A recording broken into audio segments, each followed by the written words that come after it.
Here's Trevinko. Lovely ball through towards Altidore. Altidore! Toronto FC's big acquisitions combine to tie the game. Josie Altidore. The Two Solitudes Soccer Podcast with Duane Rollins and Kevin Laramie. The award-winning soccer podcast that covers every single aspect of Canadian soccer. And now, without further ado, here's Duane Rollins. And welcome to the Two Solitudes Podcast. I am Duane Rollins. Kevin, do you want to know a little secret? You know what today is? As far as I can tell, this is all of my MLS shows combined, in shows in which I've either been the co-host or the host or whatever of. This is my 400th MLS show. Did you know that? Wow, and we're pretty close to the one-year anniversary of the Two Solitudes too, like last week. Yeah, this is my 400th show. Though I did the count back the last week when I was looking at It's Called Football. The reason I was looking at It's Called Football is a quick reminder there for those that have not heard yet. There is 1 month left to get any of those It's Called Football podcasts downloaded off of iTunes and any other podcatcher that you have, because it will be disappearing off of those in the end of this month, the end of April. However, Kevin, I believe you have most of them recorded, if not all of them recorded. We will find a new home for them. It just might take a little while, but if you want to listen to any of those great old episodes with myself and Ben Rycroft, Ben Knight, talking the early days of TFC and the birth of the Impact and the birth of the Whitecaps and all kinds of great Canadian soccer history, North American soccer history, MLS soccer history, get them this next couple weeks because they're going to go away for a while after that. But enough of that. We have Two Solitudes that's not going anywhere, Kevin. Well, actually, I am going somewhere next week. That's what I've been busy with this whole weekend, the last couple of days, since last Wednesday night when Club America destroyed Herediano in the Concacaf Champions League. Well, I've been planning probably the trip of a lifetime. And where's that trip? I'm just going to take a wild guess, but I'll let you say. I'm actually going to Hamilton. I'm going to Mexico. Going to Hamilton, Ontario. I'm going to Hamilton, Ontario later in May to watch the Canadian women play, but I wouldn't call it a trip of a lifetime. No offense to our friends in Hamilton. No, exactly. Estadio Azteca will be my destination on April 22nd. Look for a lot of special coverage on Canadian Soccer News, on even USL Radio and 5rigspodcast.com too. A lot of great coverage that I will bring thanks to my sponsors, and you will get to know my sponsors during next week as well. All right, yeah, we do thank them for helping us get you down there and getting some quality coverage on CSN and on Two Solitudes and the other podcasts as well. I'm sure Off the Woodworks will have a little bit of activity going there in Mexico too. Even in French, who knows? Even in France, I'll say. Today we have Andrew Wiedeman, who is a former TFC player, as many people know, who's a current Ottawa Fury player. He has joined us to talk a bit about the Fury's season, about the incident that happened on the plane on the way down there. We'll touch base on that a little bit after Andrew gets off the line. And, other things. We even asked him what he thinks went wrong with TFC in the last year. So that interview is in the box, and it's coming up right after a quick break. Cap City's what I name it. Yeah, Cap City is in capital city where the grass is green and the girls are pretty. Say, Cap City is one of a kind, one of a kind. Cap City, the perfect place. And welcome back to Two Solitudes Podcast. Andrew Wiedeman, former TFC player, current Ottawa Fury player, joins us from Ottawa, fresh off training. Andrew, thanks for joining us today. Yeah, happy to be here. By happenstance, this interview was booked just before you guys took off on a flight to Atlanta, which turned out to be a little bit more adventure than you probably wanted it to be. For those that don't know, there was an incident on the flight which involved a passenger physically getting involved with one of your players. Do you want to just tell us first off if everyone's okay and what that experience was like? Yeah, I mean everyone's good. Obviously a little shaken up at the time. Definitely the most exciting flight we've been on. But no, everyone's safe and sound and doing well now. All right. How hard was it to adjust once you landed to play the game against the Silverbacks when you got down there? It was tough, but I don't think necessarily because of that. Everyone was pretty professional about it and put it behind pretty quickly. We adjusted as a team that night, and then that was that. It's tougher more just so because of the pitch and the conditions down there. Not the greatest turf they got. Yeah, talk a bit about the challenges that you face when you're traveling to varying conditions, different types of pitches. Even your travel itself has to be a real challenge that not everyone that, people that haven't played or followed North American soccer can understand. How much of a challenge is that week to week? It's difficult because you're traveling super far for most games. It's difficult for us in particular as well because Ottawa is such a small airport that we have to connect to a lot of places, so that it just extends the travel days as well. But then you have to adjust to climate, you have to adjust to time change, a whole bunch of things that definitely take a toll on you. If you're looking at, Andrew, the two different type of development that we're seeing now, back in your days in 2008, there was more NCAA Super Draft. It was a clear path. Now you have more of the academies in development, especially with the Fury the last couple of years developing their academy to a level that it's almost to an MLS level. What's your thought on those two development progress? And on the field, can you tell the difference between the two with the player? Which path is he from? Yeah, when I came into the league in 2010, it was the draft. I think they had the academy set up by then, but not to the extent that they do now, where you're seeing guys with homegrown tags put on them and all that. So I think the whole academy system is great for development. Guys are able to kind of play a style that the first team will play, and so you see the clubs that are doing it well. They're producing players that are now starting to be able to make the jump a bit quicker, and now they're contributing first team minutes. So I think overall the academy system has been great. I was there the last preseason game Ottawa had in Montreal versus the FC Montreal, where you scored a goal 20 seconds in the game. I noticed Ottawa was doing a very high-pressure type of attack. They like to control the ball and move forward with it. Is it how you would describe Ottawa's offense? No, we're definitely a possession-oriented team. That's what we're shooting for. But we can counterattack as well. We play a 4-3-3. We've got some pace on the wings. Our fullbacks like to get up. So I would say it's dynamic. We're definitely going to create a lot of chances and hopefully score a lot of goals. Andrew, when you made the decision to move on from TFC this past year, I have to, not to put words in your mouth, but I have to think getting playing time was your main reason for that, or one of the reasons for that. What went into your decision to go to Ottawa? Well, why Ottawa?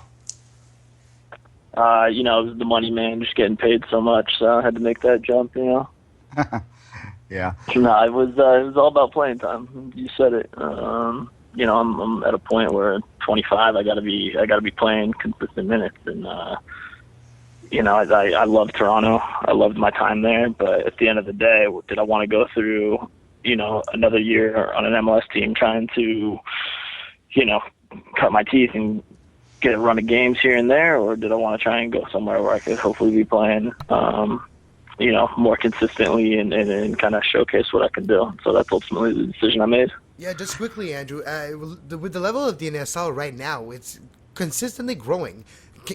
For your career as a player, it's not just beneficial to have more playing time, but you can almost demark yourself, stand out of the bunch of people by playing more time in ASL and basically having more success there than you would have in not playing in Major League Soccer.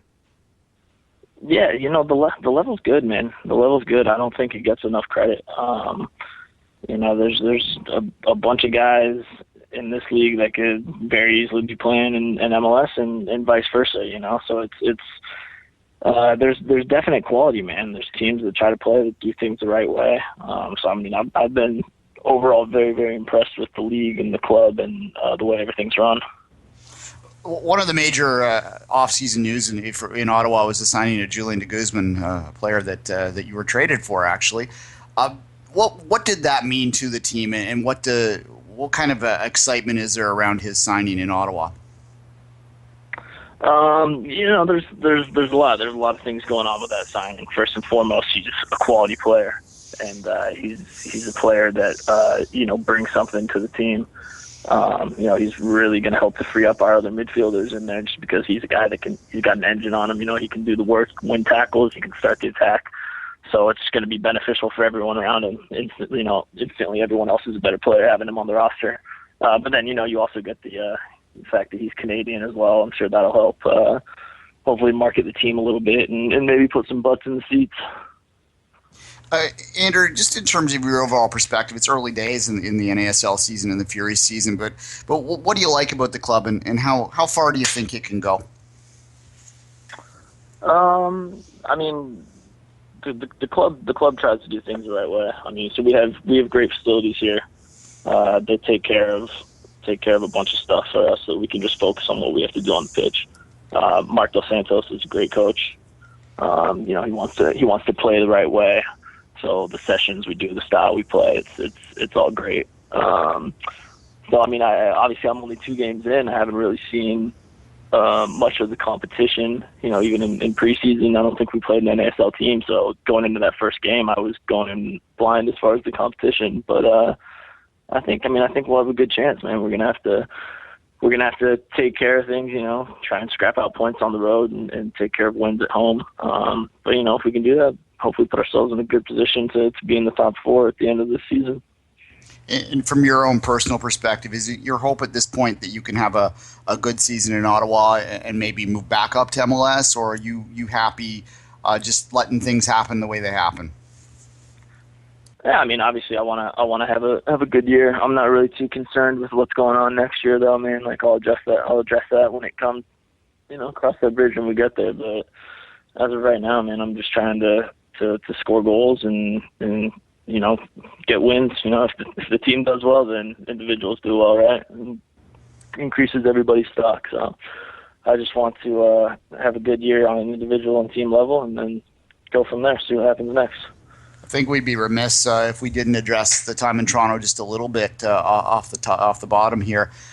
Now that you're away from it a little bit, and it's hard to wrap up quickly in an interview like this, but can you pinpoint exactly what went wrong in TFC the last couple years when the talent seemed to indicate that they might be a little bit better than they ended up finishing up? I don't know, man. It's tough. When you don't make the playoffs for that long, it's probably can't just pinpoint one thing, right? It's probably not that easy to fix.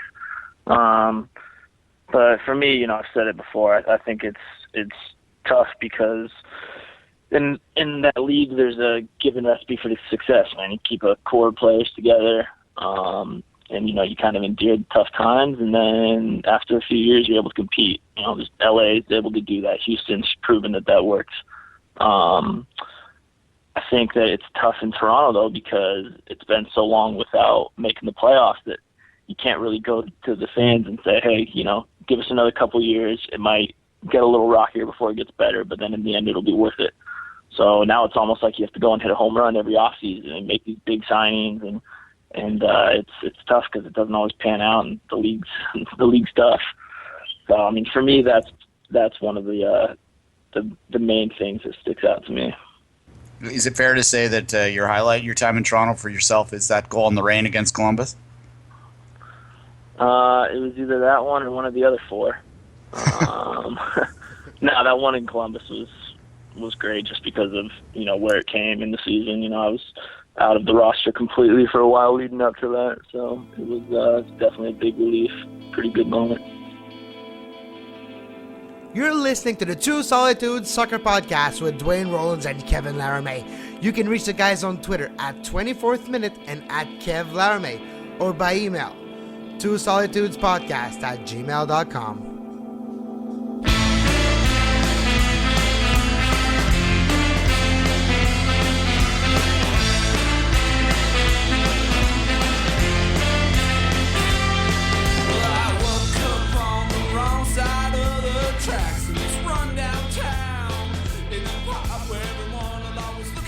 Thanks again to Andrew for joining us there. Look, the takeaway for a lot of people, because I know we have a lot of TFC listeners, will be the answer on the TFC. And he hit on exactly the same thing that we've all talked about for years and years and years. It's about stability here in this city, and it's about the importance of building a core, even if there's sometimes a bit of a hurt and a bit of a painful period of transition when you're trying to keep that core together, and they just haven't been able to do so. And as Andrew said, they just have to hit the home run every offseason. It's a chicken and an egg thing, Kevin. He's right. The fans demand big action or they tune out. So I don't know what Oh, it's funny, and now he's with Ottawa, which they kept their solid core from last year, and they're trying to build in with stability towards the future. So it's funny that's what he didn't pinpoint, but that's what his opinion was concerning Toronto. And now he's in a situation where if he stays there for the next couple of years, they can build something really nice in Ottawa as well. Yeah, and look, I watched their game this weekend. We'll talk a bit about that in the Canadian review. Those games, for those that don't know by now, are on TSN Go. For anyone who's a cable subscriber in Canada, you can watch them for free, both FC Edmonton and Ottawa this year, which is a nice little addition to our Canadian soccer football watching weekends. Soccer football, that's what I'm calling it now. Soccer football, why not? Soccer football. Anyway, that's a nice little addition to the weekends. I watched that Saturday, quite enjoyed it quite a bit. FC Edmonton, I didn't get a chance to watch this weekend. Unfortunately, the games aren't available on archive. That would be something that I would like to see happen. But for now, beggars and choosers and all that, we can't watch them. But yeah, let's talk quickly. For those that didn't hear, we mentioned it off the top of the interview, Kevin, the incident on the flight. Yeah. What happened is that, what we know is that basically there was a man on the flight who was agitated by the fact that there was a bunch of guys wearing black suits. I guess passengers say that he was muttering something about black suit, the guys in black suits, and then basically he went back and he attacked Oliver, the player Oliver, and strangled him, tried to strangle him. And by the sounds of it, they were all quite shaken up. First, when they landed, it was actually reported by a CNN reporter, not a soccer reporter. It was when it first broke. So it was kind of a really weird situation that was happening live in front of us on Friday night when we were watching it on Twitter. And everyone's okay. But it does sort of it does speak, I think, from a serious standpoint on some of the perils of the constant travel these guys have. Yeah, and how much, and they're traveling commercial, so it's just a big wear on the body. I mean, this is an extreme situation, clearly, but yeah, well, there's a lot of intangibles though. To phrase it differently, when you travel, you expose yourself to risk. The risks are still minimal, but you expose yourself to element like what happened on the plane with Ottawa can happen. It's a weird world we live in, and sometimes when you expose yourself to that world, well, stuff like this happens. And even if Andrew said there was no effect on the game, it's hard to imagine that the players were at 100% for that game. Yeah, and I'll touch on it a bit more detail in the final review, but they did fade towards the end of that game. They looked great in the first half and didn't look as good near the end of the second half, so maybe that played a role. We don't know. Well, like adrenaline, just physics. If you're in a plane, you're in that situation, you get an adrenaline dump, your body is not going to be recovered 24 hours later. It's pure body, the way the body works. And that's what explained the lapse at the end of the game, too. Yeah, it very well could. Let's move on from that, however. And, Montreal made an addition this week. So let's start there, Kevin. What were your thoughts on that? Well, we on CSN, both you and I have been talking about the whole Seattle Kenny Cooper being released a couple of weeks ago. You were hearing a lot of back channel talk between the trade was in the works between Montreal and Seattle. The deal was never made. It was probably a dollar amount at the end of the day that the Impact were not willing to spend. 2 weeks later, after he's a free agent because he was bought out, which technically is not supposed to be in the rules, but I guess they found a loophole once again in MLS to make that buyout. And now the Impact signed a player that at the beginning 2-3 weeks ago when I heard about the rumors, I was unhappy. Then I started looking into the player, his attributes, his skills. They remind me of Cameron Porter, Duane, and I think it's maybe to continue in that vein of play compared to a Jack McInerney. Yeah, well, yeah. Obviously, the Impact had a need for a striker, and at first it sounded like Kenny was reluctant to come to Montreal.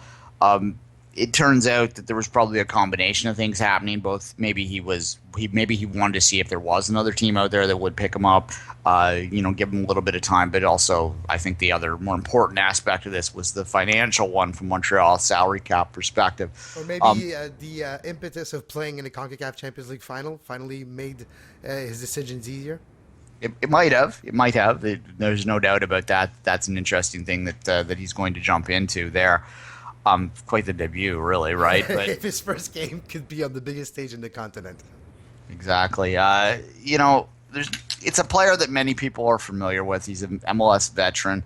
I have constantly criticized all of the Canadian teams for being too dismissive of the importance of MLS lifers, particularly American MLS lifers. I think we often dismiss their abilities and their attributes. This is a case where you might have a guy coming in that adds more than what we think. As you know, we don't have like a love for them, right? Like American fans. They're not flashy. They're not as skilled in a way that we would define a skilled player. They're not like a Piatti or Ronaldo or Messi. No, they're a blue-collar, hard worker type of player that will fight for every ball with a second and third effort. And over an MLS season, over 34 games, usually those efforts give you more point than the flashy, nice free kick in the net. Yeah.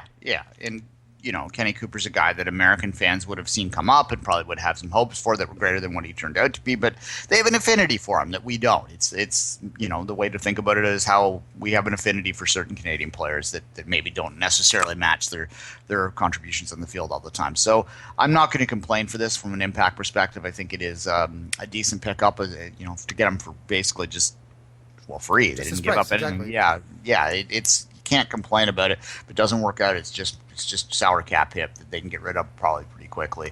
We'll have to wait till we see what the number is. You'd have to think it's lower because otherwise they could have had him for something, and you wouldn't think that the Seattle would have released him otherwise. But we'll see if he contributes.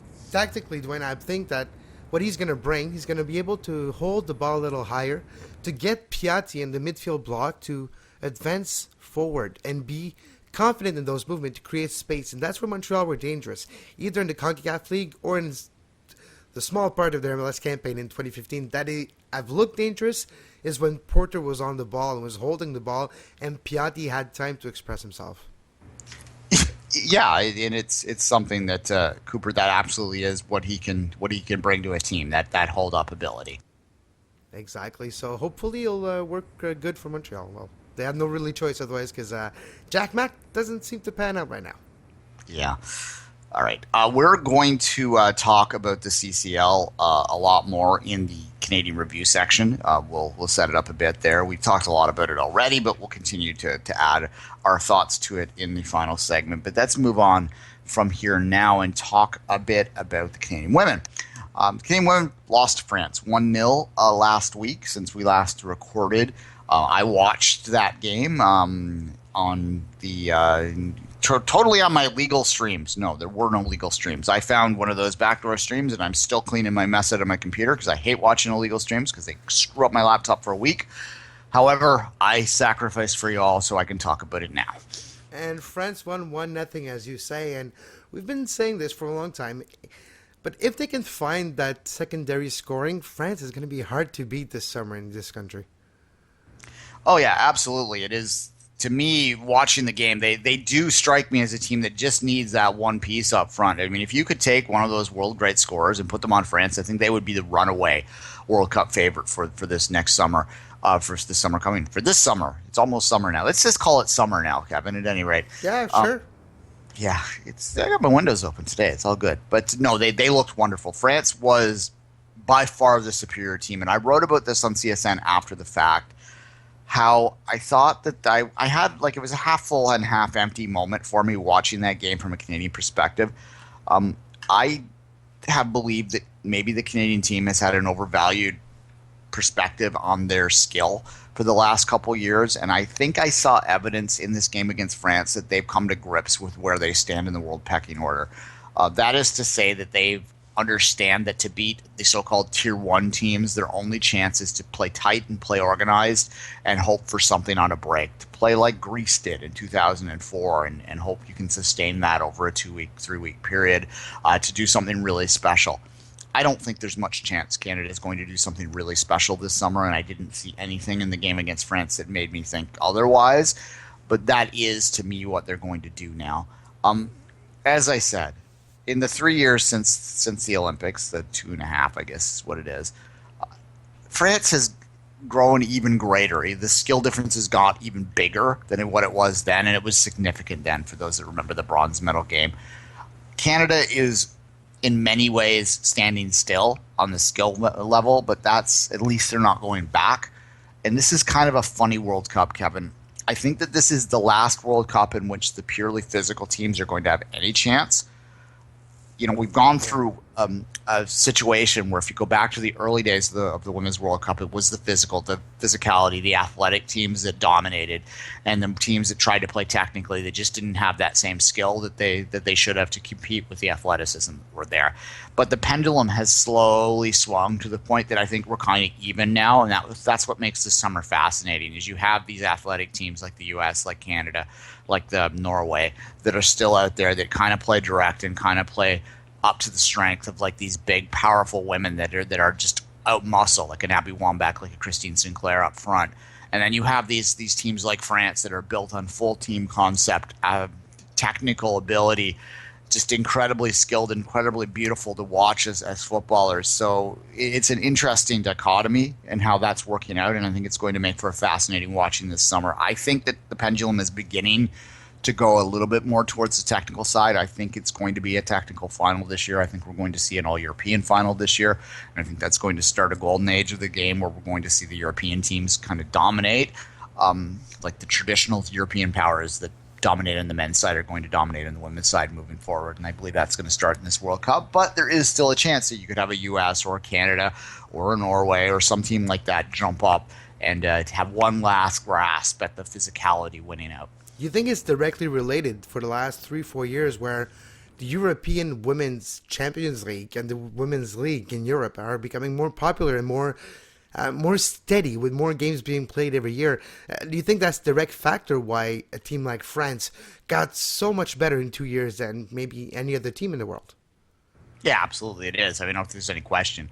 What's happened is that maybe about 10 years ago now, the misogynistic, I'm not going to say misogynism is gone in football. It certainly isn't. But there was a bit of a gradual shift away where the big clubs in Europe and the big confederations in Europe recognized the need to also be representing on the women's side. And they started a process which they still haven't completely caught up. And again, I want to be careful in how I say this. I am in no way arguing that, it's you're all equal now, ladies. No, I'm not saying that, but there has been a movement more towards it. And when you're having, the French Federation putting not even close to the same amount of resources, but a significant amount of resources in a world context towards their women's program, when you're seeing, Arsenal, Liverpool, Manchester City starting up really strong women's programs, and the British FA starting the Women's Super League. When you're seeing these resources be put in place in the places where the game is already established on the men's side, and they're borrowing those technical resources that are out there, it stands to reason that the women's game in those countries is going to rise up with it. If they ever put their full amount of resources in it, I think that there wouldn't be any chance for places like Canada, because we just simply can't compete financially. The reason that we're still able to compete is because our contribution to the women's game, although tiny by a men's standard worldwide, is still pretty big by women's standard worldwide, and that allows us to remain in the picture, albeit slipping back. Yep, it's going to be interesting summer. And again, if you're a Canadian resident or want to travel, the tickets are out. Single game tickets are out too. They're not that cheap, but they're worth it to attend probably one of the biggest, well, not one of them, the biggest Women's World Cup ever in history. Yeah, well, by pure numbers, 24 teams exactly. in. We're not a U.S. show, so we're not going to belabor this, but I did want to make note of an interesting difference in philosophy. The U.S. women are naming their roster, I believe it's today as we record this, being Tuesday. They can name, I think it's 32 right now, is what teams are allowed to name, and just like in the Men's World Cup, where you name your larger roster and then you whittle it down to your 23 that go to the World Cup.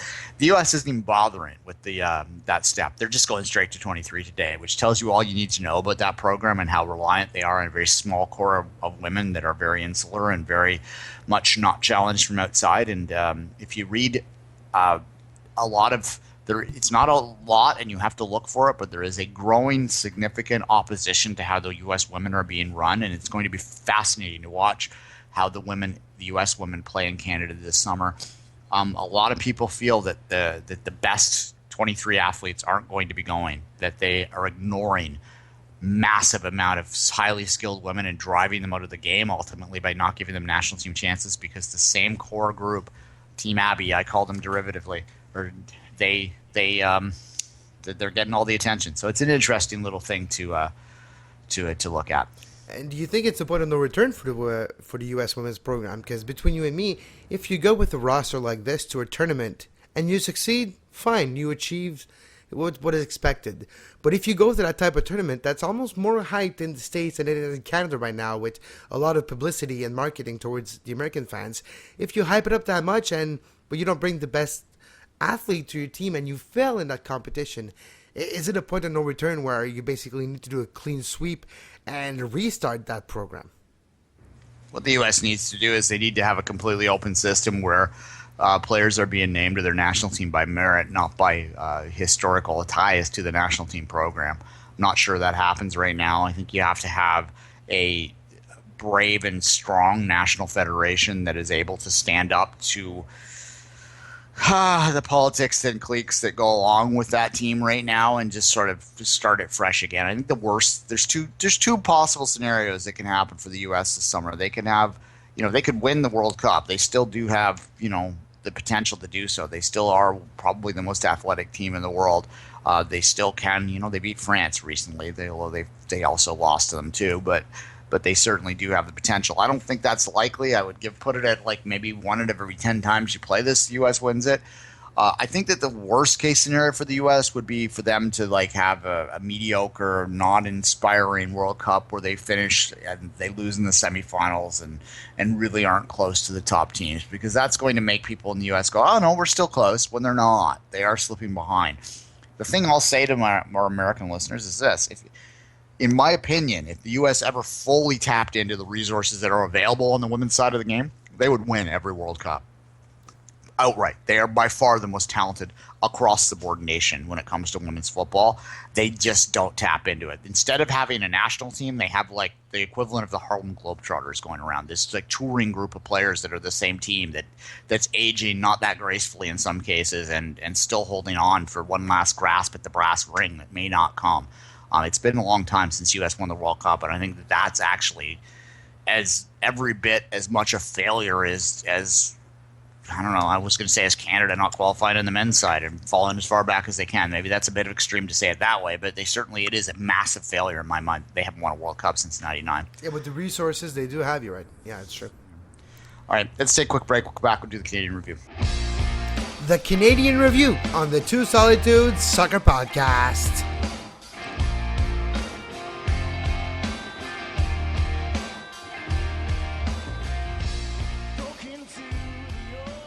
And welcome back to the final segment, the Canadian Review. Kevin, let's start with the impact. Let's start with the lack of impact in Houston. Yeah, 3-0. That was what was that? Call it the CCL hungover. Call it's just a regular game. So we're not going to say that it's not important. We're not going to act like it's not important, but technically they're lacking a certain jump in that game that in the second half, it cost them 3 goals. Well, 2 goals in the second half. Yeah, well, I mean, it doesn't. They're not going to say it doesn't matter, but they're obviously. You get it from a emotional standpoint, the highs and the lows, and it's hard to get up for the league games, but you can't fall behind in the league. Nope. As much as the excitement is going on in Montreal right now about the CCL run, do you not think there would be a bit of a damper if they don't make the playoffs, if they're not even close to the playoffs again? Like, will that not put a little bit of a damper on that, especially because you don't have CCL this year to play for? Yes, but because of the CCL, we have 3 games that have been postponed till September and October this year. So those 3 games will have Montreal have 3 games in hand for basically the majority of the season going forward. So that does at least, I'm not going to push a panic button if there's a small gap that's less than 6 points. If it's higher than 6 points, it's dangerous. But if you have 3 games in hand and against opponent that will be directly against you in that famous race to be top 6 in the 10-team conference, well, those 3 games in hand at the end of the season, when we all know MLS, it's not how you start but how you finish, it might be good in a way, but we're far too early to tell. But at least I see it that way. At least now, until the end of the month, there's no more MLS game. It's all in the CCL at least. That they can focus on it. It's going to be over after it, and then can focus on MLS for real. Yeah. For those who don't know, the league has rescheduled a couple matches, which is in Chicago's case has made them there's like 22-day gap between games for the Chicago Fire, which you got to hand it to the MLS in some way, and the MLS teams for agreeing to do this. The 22 days without a game is tough on any team, and Chicago can't be too happy about having to do that. I But think they use it to perfect their system. I think Frank Yallop can need that 22 days to club us too, but I think Yallop can really use it. yeah. From a league perspective, how much attention is being put on the fact that the Impact haven't won in the league that they had this far in Montreal? Is there anyone saying that? Is there anyone paying any attention to that, really? Joey Saputo said it live yesterday on TSN Radio. He had a about 20-something minute interview with Tony Marinaro, and he spoke about how he is disappointed with the start in Major League Soccer. Yes, he's happy with the run in CCL. He's happy that the Big O is going to be sold out between 60 and 70,000 people. It's going to be crazy in the Big O on the 29th. But he's really disappointed with the lack of wins, the lack of goals, especially this year in Major League Soccer. And he clearly said on that interview that he already instructed his technical staff and his staff to don't forget about Major League Soccer. It's important. That's where you make your bread and butter. And at the end of the year, the table doesn't even speak about the CCL. It's all about the MLS. And that's what Montreal needs to focus. But at least the fact that now there's no more game in April, it actually makes a cutoff point. I still feel the impacts in the training camp and CCL, and when that's going to be over, then they'll focus in MLS. And I think that transition might be beneficial because the experiences they'll have gathered in CCL, the type of bonding experience that playing in front of 100,000 people in Azteca will do to that team, I think once they're done with the CCL, it will propel them maybe upward in the table. Yeah, I mean, it's not like you have far down to look. You can just look down the highway to see what can happen. Right? I mean, it's a funny thing. I'll tell you firsthand that fans they don't really remember the CCL when you're in the middle of October and you're on a 10-game losing streak. There's not a lot of but that's okay. We beat some Mexicans. Well, if they win the cup, if they win the actual CCL, it might be different. But if they just make a presence to the final, we won't remember in October. Yeah, I wonder what they do. Because the thing's in December, and technically they have to give them a break around there. They would have to make some kind of adjustment to allow them to stay in camp. It'd be odd, and a long way off that yet. We're not there yet. Kevin, you're going to Mexico. Yes, I've announced on social media, Facebook, Twitter, and everywhere. Last couple of days, Off the Woodworks and Two Solitudes Soccer Podcast will be present at the Azteca on the press box. Thanks to our sponsors. Thanks to Service de Gestion de Projet PlaniPro, which is the one that sponsored me to go to Mexico. And it happened so quickly that it never even had a chance to be a dream of mine to cover a game at the Azteca. It's so quick that things happened that just turns out that I'm going. No, and that's great that we could get the help there and do this because I think it's going to add a lot of value, and we'll make sure that we're getting you lots of sound from down there. I'm going to give Kevin access to my Instagram password, so he's going to get some pictures up there so that we can share them with as many people as we want. Behind the scenes stuff, we're going to use it to our full advantage because it's not every day that you get to go down. A Canadian team gets to go down and play a meaningful game at Azteca. Yeah, it might be years before another MLS team plays a game at Azteca. So yeah, just not just the Canadian factor, the whole MLS factor. That for once we get a team that goes to the second biggest stadium in the world, one of the most intimidating and historical, mythical stadium in the world. That you get a chance to see a Canadian club, a Major League Soccer club, not just player friendly, but play a meaningful championship game in those conditions. I think it's going to be a night to remember. And that night, March 22nd at Azteca, it's going to be a hell of a game and a hell of a night for those players on the pitch too. All right. Well, watch our social media feeds, both Kevin's at Kev Laramie, at the Two Solitudes Pod, at 24th Minute. Watch all of those things for details on what kind of coverage you can expect once Kevin gets down there. We'll announce it as we sort them out ourselves, really. We have to figure our Wi-Fi out and all sorts of good stuff like that, but we'll make sure that we'll get you as much as we can, and we'll let you know by the social media once we know. Let's move on, Kevin. Talk about TFC. There's something to talk about TFC. They haven't lost again this week. No, they were there. Yeah, the TFC real quickly. It's at this point in time. I guess there's a couple talking points. Bradley was called up to play in the Mexico friendly tomorrow. That's not making a lot of people excited that he's going to be, scooting back and forth on planes before a game. There's been lots of talk about Bradley called the start of the season weird. He said it's important to get going to get over this quote unquote weird start of the season. I guess then weird means losing 3 games in a row. I guess that seems normal to me in TFC land, but at any rate, For him, it's not normal. yeah. Look, it's almost pointless to point out that you should keep perspective at this point, because TFC fans have had, this is year number 9, right? Yeah.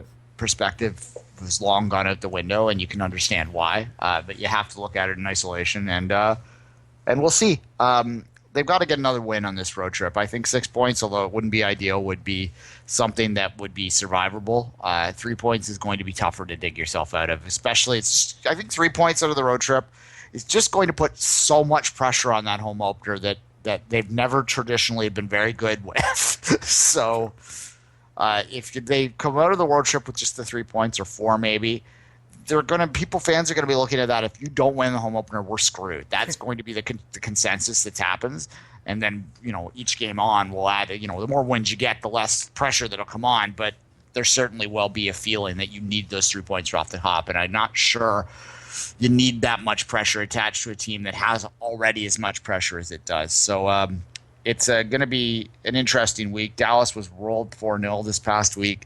That has TFC fans both excited and terrified at the same time. Excited in the sense that the team they're playing lost 4-0 last week, terrified in the team that they're playing lost 4-0 last week, and they may be angry. So TFC fans, God love us, God love them, aren't known for their rational thinking sometimes, because they're just so angry at so much losing over so long of a period. But we move on.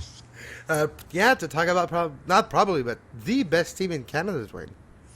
Yeah, although they only got 1 point out of 6 this past week, so that's champions of March is doesn't really mean much, right? Nope, their first adversity of the season, basically. After they lost their opener, they won 3 in a row in dramatic fashion, and then reality came back this week.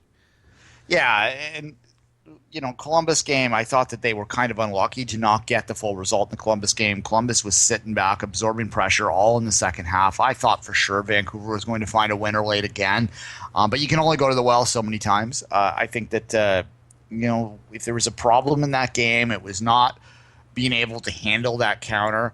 I'm not sure that that's the way to play the Whitecaps, though, tactically speaking. I think you have to put the high pressure on the Whitecaps to not allow them to put their own high pressure on. That's what they want to do. They want to attack, and they want to get forward in darts. They want to basically put pressure on the ball so they can turn the ball over and immediately get going back to goal. They're almost like a fast break basketball team.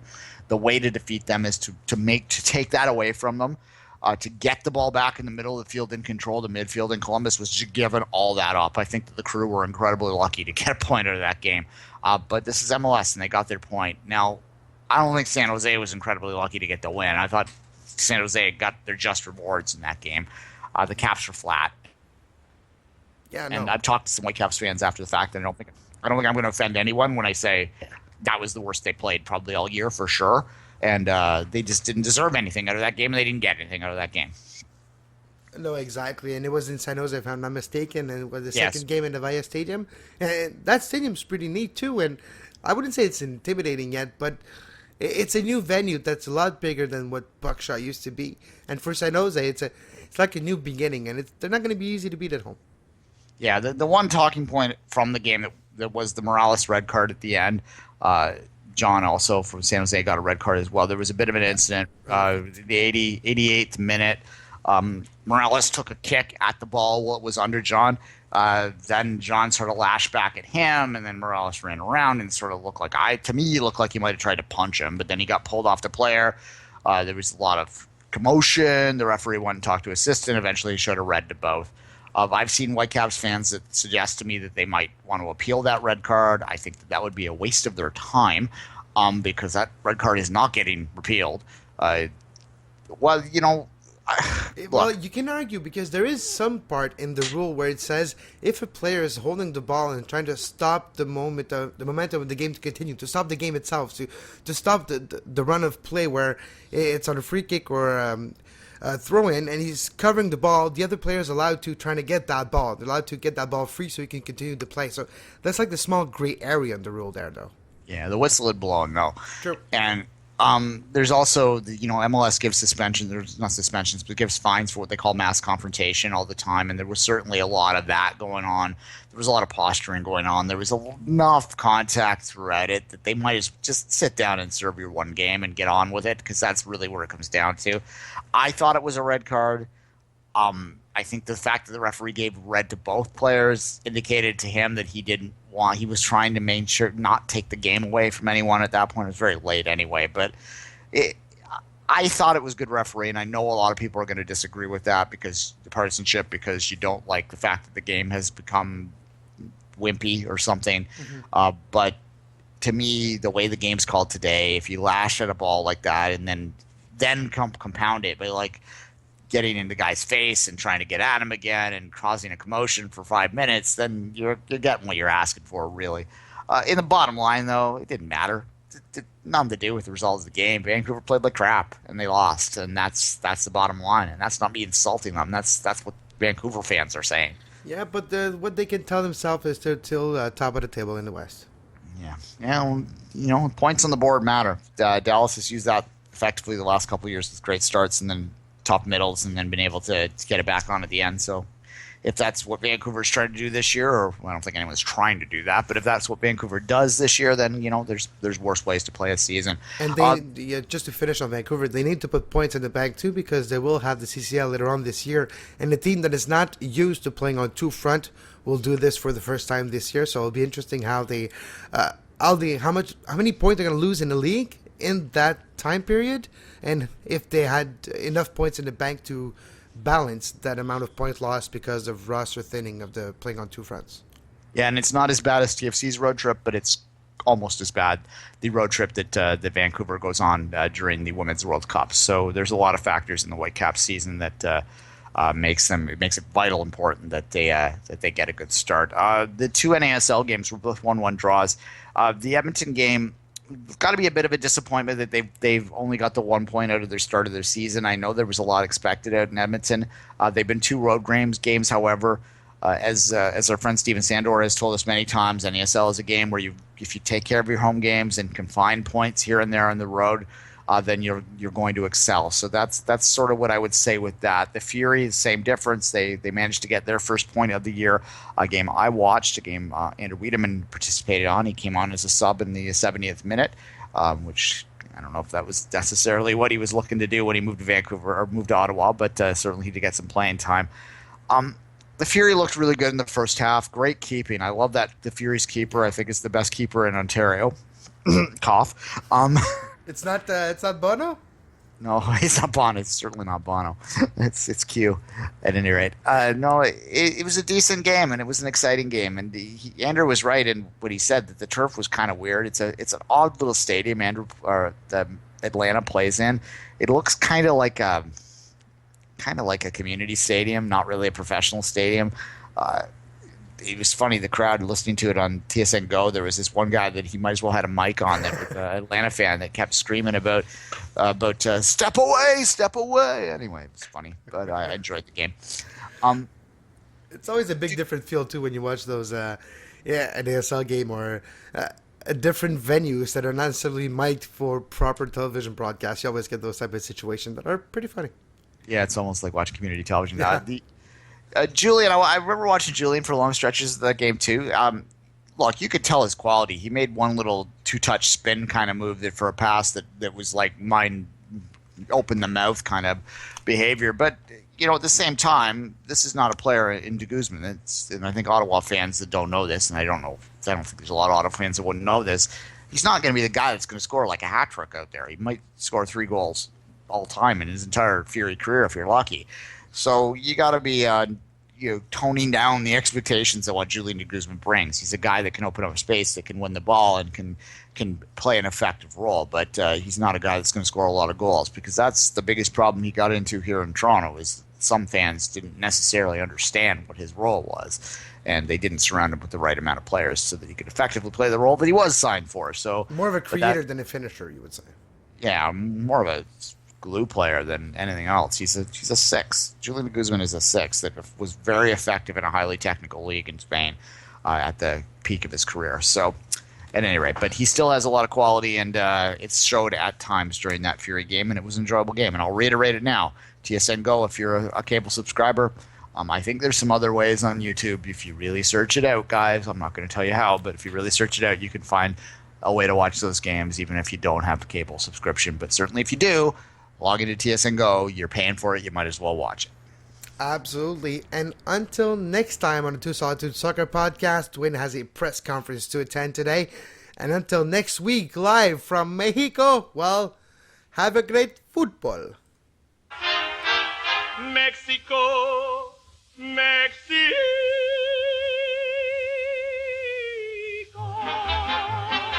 Tout au soleil qui châtaille, le temps paraît trop court pour goûter au bonheur de chaque jour.